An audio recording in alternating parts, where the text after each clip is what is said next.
Welcome to Career Tools. Today's show, Decorating Your Desk, Part 1.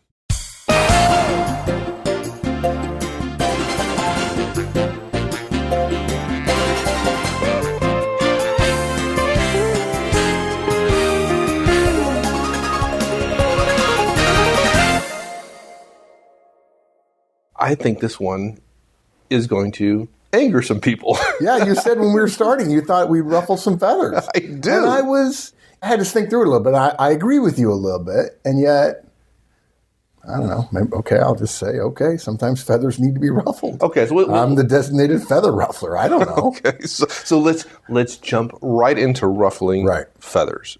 Now, this is one of those cast entries because we try to make our cast timeless. Now, somebody one time gave some feedback and made us sound a little pompous in the fact that we were trying to make things timeless. Yeah. You know, we try to put out things that withstand the test of time, not timeless in the sense of Dickens or something like that, right?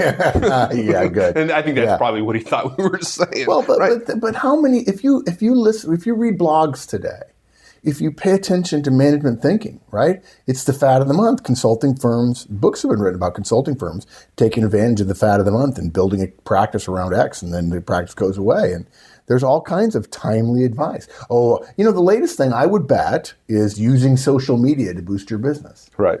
Okay. It's a bit like having really, really pretty buildings and not having the foundation work real well. What have we said before? Good management is boring, unsexy, unpretty, routine, repetitive, and it works like a charm. So, So this is, our guidance here is timeless. When I think of this cast, 20 years ago, would our guidance here have been valid? Oh, absolutely. 40 years from now, other than the fact that the workplace is becoming more atomized and virtual, I would even argue that, well, look, I'll be happy to share pictures of my desk at home, and it's at home. My desk is in a home office separate from the house, and it meets this criteria. So, And what drove you to think about this a little bit, I think, though, is that even though we try to be timeless, this cast will probably come out in the summer of 2010, and recently there was an article in Forbes, of all places, titled "Pimp Your Cubicle." And you got to figure that somebody thought, ooh, that's kind of sexy. That'll get people's attention, right? And it's, I don't know. It's like a man dying of thirst and saying, you can have this glass of water, but if you'll wait 3 hours, you can have some wine. Well, really what we need is water. We need basics. We need staples. The idea of pimping your cubicle. And look, I think it appeals to younger folks. I mean, I'm older now, I guess, but if we're trying to lead people to believe that one of the goals of being a professional or of furthering your career is to pimp your cubicle. Okay, but this person didn't have like flashing neon lights and, big dice hanging off the No, windows, he actually talks about a manager who has a Zen garden, a bonsai tree, and tea candles in his cubicle. The problem is it implies that is professional or acceptable sort of across the board. And remember, they're making it sound interesting, but they're forgetting the first rule of communication. Communication is what the listener does. You have to ask of all your audience, how will that be received? Who are the people who are going to receive that? And there's going to be some young person who doesn't have a boss who gives her a lot of guidance, and she's going to think it's okay. And she's going to pimp her cubicle. She may not be from a background that would say that, but maybe she would. And then she puts together her cubicle and she shows her true self. And I'm sorry, you know what's going to happen? Some VP is going to be in a meeting and say to her boss, are you the guy that has the young lady pretty sharp working for her who has the cubicle kind of different? Oh, yeah, she's got some personality. And the VP says, no, she doesn't. She's weird. Right. No, we're not saying she's weird. We're saying you need to be smart about this stuff. Well, it's not weird. She's being perceived as being weird by somebody. Right. And I think that's the point here before we should probably get into the details of this. But I think it's important for folks to know we're not against individuality, right? No. You have lots of opportunities to express your individuality. What we're talking about is if you're smart and you want to have a good career, you have to think a little bit about how your actions are going to be perceived by others. Yes. And if you want to express your individuality by pimping out your desk, it's likely that many, and particularly those who have an influence over your career, are not going to perceive you as professional, and it's going to have a negative impact on your career. So this is not about, we're not the big corporate overlords. Yeah, we're not the police. Right. Yeah. We're trying to help you understand how some of these things that you may be thinking about doing or doing today, how they're going to negatively impact your career. And I've railed before against government by anecdote or management by anecdote, that you can always find one example of someone who has a very individualized cube and everyone says, well, that's just him or that's just her. Oftentimes the reason you can say that's just him or that's just her is they have outsized results. And they're seen as somebody who produces results. And the more you produce results, the greater leeway you're given to, quote, pimp your cubicle. So if you're the company rock star, then you can just ignore us because you have results that far outweigh everybody else, and you can get away with almost anything. And the rest of our casts are about to help you, are about how to get more results. Right. So if you're not a superstar, then you might want to listen. So so look, we're all in favor of people having some sense of yourself in your cube or your office. Everybody's family pictures, in fact, are a little bit different. I've always enjoyed looking at family pictures of people I'm coaching. And there are people who have posed family pictures. They use their previous Christmas card picture, and it's individual pictures of frolicking and having fun, or the dog or whatever, and that's great. But let's recognize something here, folks, that individuality is good and we need to manage our individuals. And yet when you join an organization, whether it's an organization of 2 or an organization of 2,000 or 200,000 or even more, recognize that you ought to be willing to give up a little bit of individuality in return for the value that the organization allows you to create because you're part of it. Recognize as well that it's your cube, but the company paid for that cube. And the company isn't just you. And respect for the broader culture of the company and for others with a little bit of assimilation and respect for your career are all worthy considerations when thinking about your desk decor. And so our guidance here is don't try to stand out. Fit in smartly. It's almost like I'm sure I've seen a fashion ad recently. My wife looks at fashion articles, right? I'm sure I've seen an ad that says fit in smartly or be smart or look smart, right? And smartness means showing your own individuality, but doing so in a professional way or doing so in a way that is not wild or outrageous and certainly not pimped out. Right.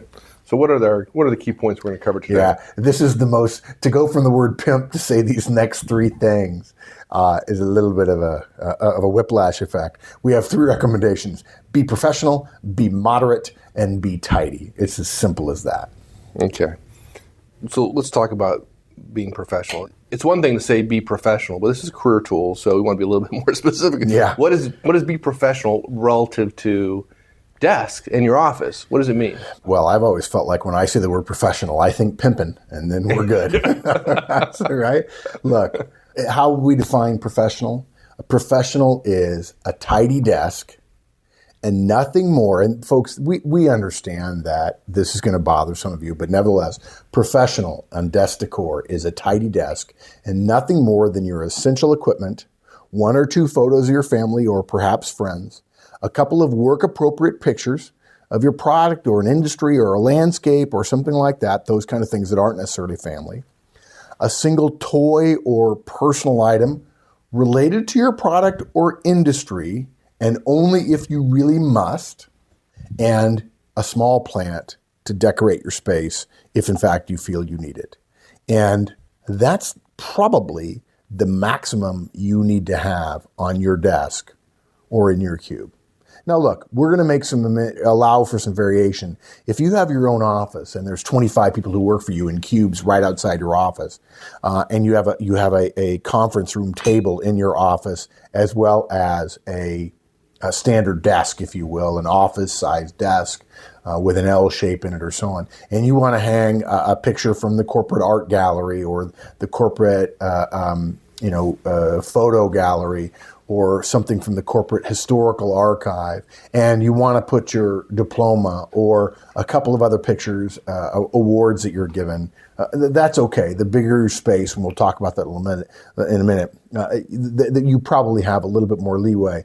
But if you keep in mind the narrowness of our guidance, tidy desk, essential equipment, 1 or 2 photos of your family, a couple of work-appropriate pictures, and a single toy and a small plant, if you keep that kind of stricture in mind, even when you get a bigger space, we don't think you'll get too far from it. And if you're asking yourself, does this fit that idea that Career Tools suggested as far as my cube? If you're thinking no, then probably you better leave it off. And a little bit less individuality in that case will serve you fine, because ultimately the most individuality we want you to have is stellar results. So my Beanie Baby collection is out of bounds here. I mean, do you know, I am the worst person to ask about fads.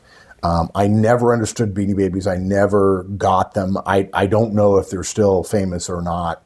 They certainly were on a lot of desks a number of years ago, right? And people were always saying, well, this is the one that's going to be worth $1 million.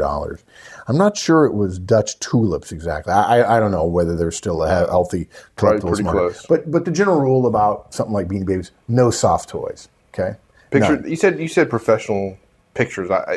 Pictures of me and my family at the beach?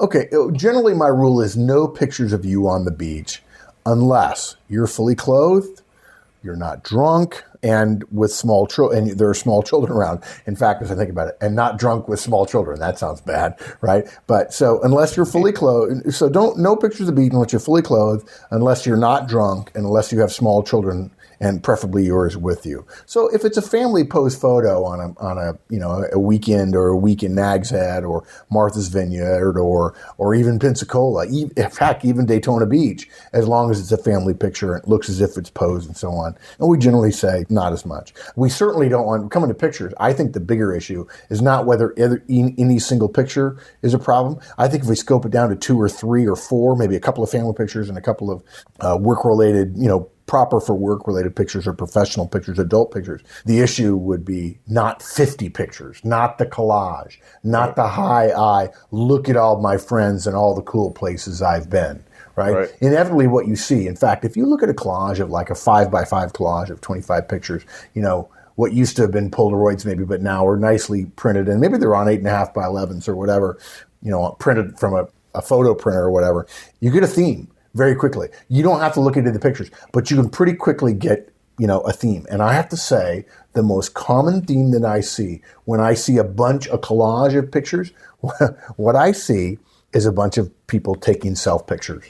Yep. The ones with me and someone else with their face mashed up against the side of mine, right? And a person holding the camera out. And in fact, the reason I think those are so interesting now is because I think in the last year or so, I bought my daughter Kate one of those cameras that has the little LCD on the front as well as the back. So when you do those pictures, you can see how the picture's going to turn out. You don't have to wait and see whether or not the back looks okay. So you see that a lot. And I think if you're thinking 5x5 collage, bad idea. And if you have a 25 picture collage, I'd be willing to bet there's a 33% chance that that's the theme, and that's probably one of the worst themes I see among professionals today. Okay. You said plants are okay. I'm still going to have a plant? Yeah. I tell you, I'm okay with plants. I'll tell you, a lot of times I hear people say I have to have a plant. It helps with oxygen and all that sort of stuff. And really, no evidence that that's really true or not. But the issue is, they start talking about it as if it's important and it's part of their personal health regimen, and then they've got 2 or 3. So we don't want big plants, we don't want greenhouse plants, that kind of stuff.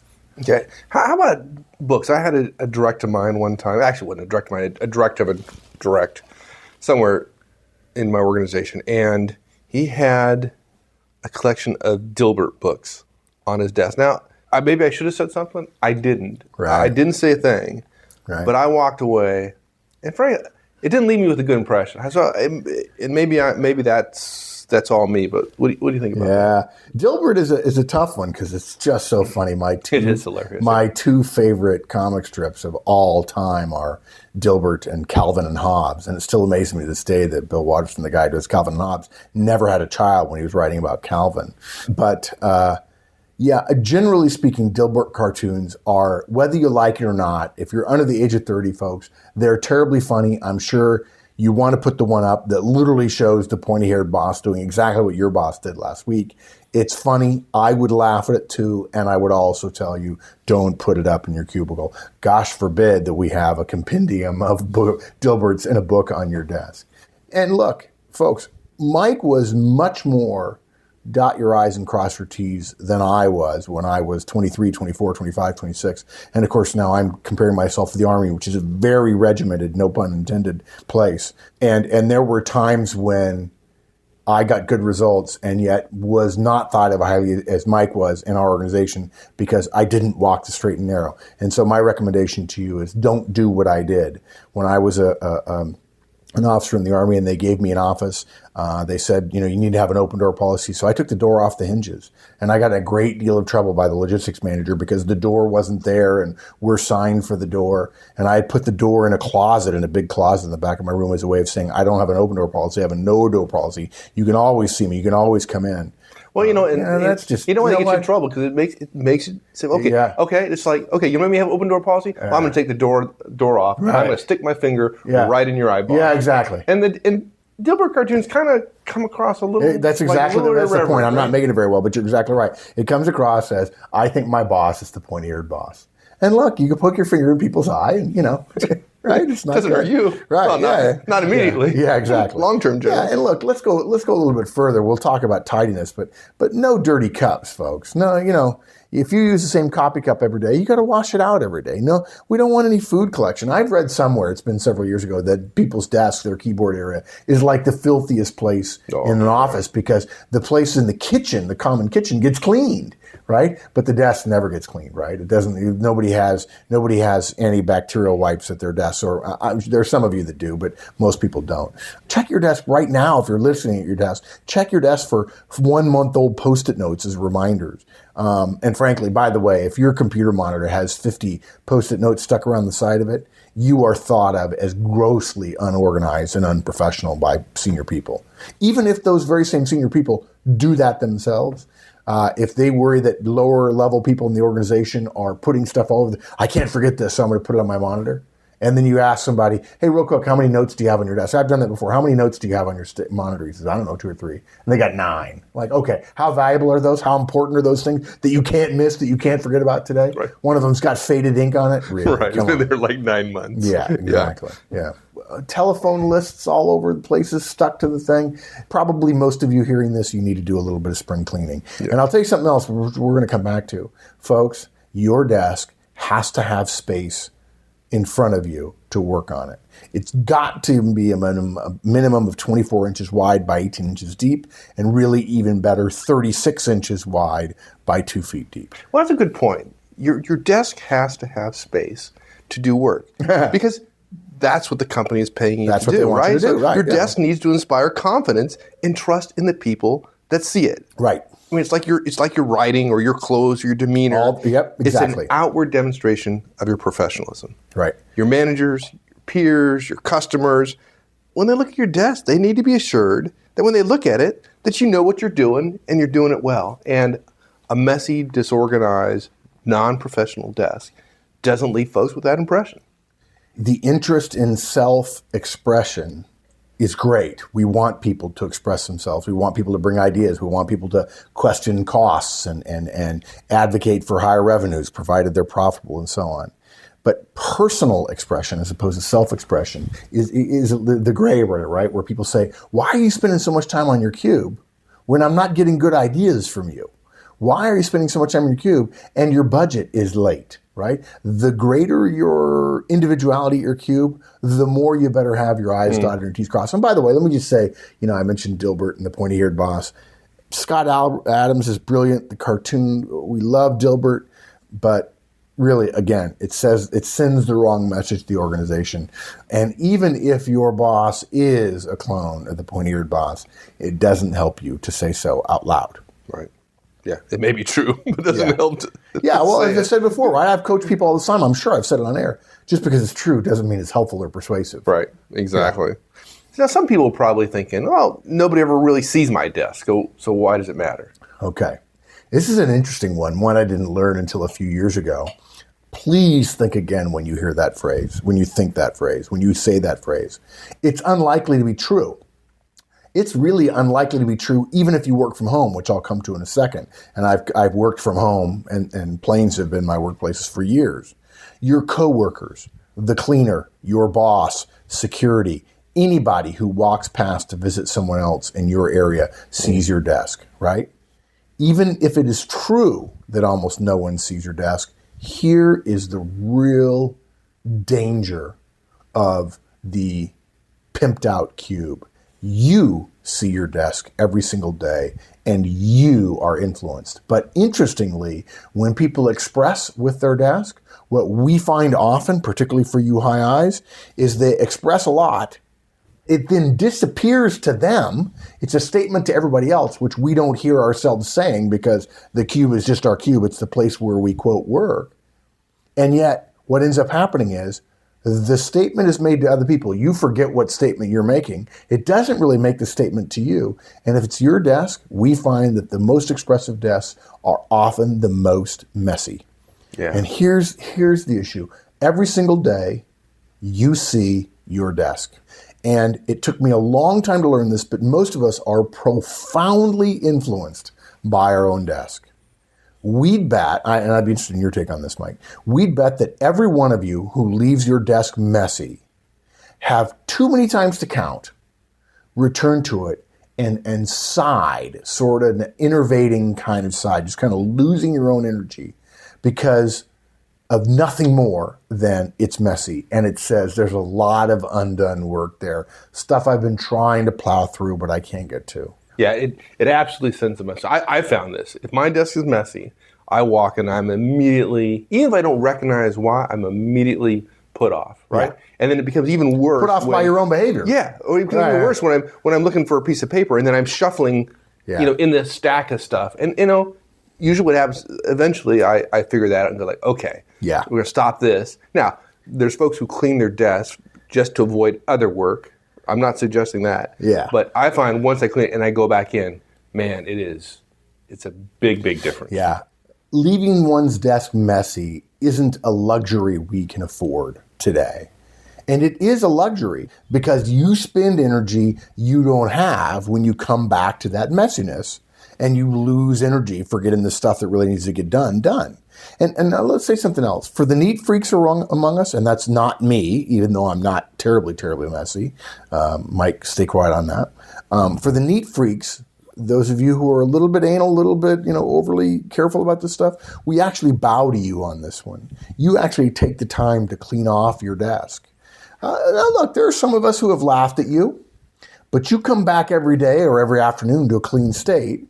And regardless of whether we think it says anything to us, right, whether we draw some conclusion about your neat desk or not, you get a feeling of starting clean, of clarity, of a job about to be well done, unfettered by, pardon the expression, crap of piles laying around you. That's a great way to start every day, every afternoon. So, wow, well done. And if you're somebody who values a neat desk, we know also the pain you feel, how hard you've grown even more than the rest of us when you come back and you didn't clean your desk and your desk is just a pile of randomness. So, folks, no matter who you are, no matter how neat or unneat or how professional or unprofessional your desk is, take your time at the end of the day to clean your desk. And if the high eyes of the world gripe a little bit, smile and tell them the desk's revenge is served cold every morning. To quote, I think that's a Vulcan phrase. Revenge is a dish best served cold, right? It's a Vulcan phrase? Yeah. Okay. Yeah. And let me, because I'm a Trekkie, that's who I am. Let me say something else. I thought we were going to talk about that on the air. Yeah. I wouldn't be against, this is a career tools cast, it's not a manager tools cast. I would not be against a manager saying, okay, folks, clean your desks. And I certainly wouldn't be against drawing a conclusion about somebody whose desk was super messy. Yeah. Right? Yeah, good point. Yeah. So you used to have like 500 tribbles on your desk. I cannot believe you said that. Folks, I've never owned a single Star Trek anything in my life. No, come on, dude. You got to correct that. People are going to think I do. Okay. Yeah, I'm setting them up. The only Star Trek episode I know about is the New Generation one with Wesley, the issue where he learns how to be a manager by actually telling the guy Kobayashi Maru? No, not Kobayashi Maru. Oh, I've mentioned Kobayashi Maru. That's right. Okay, so there's two. Yeah. Okay, but Kobayashi Maru has kind of moved into Okay, so anyways. Okay, fine. I'm done. Thanks, everyone. That's it for part one. We'll finish this up next week. In the meantime, have a great one.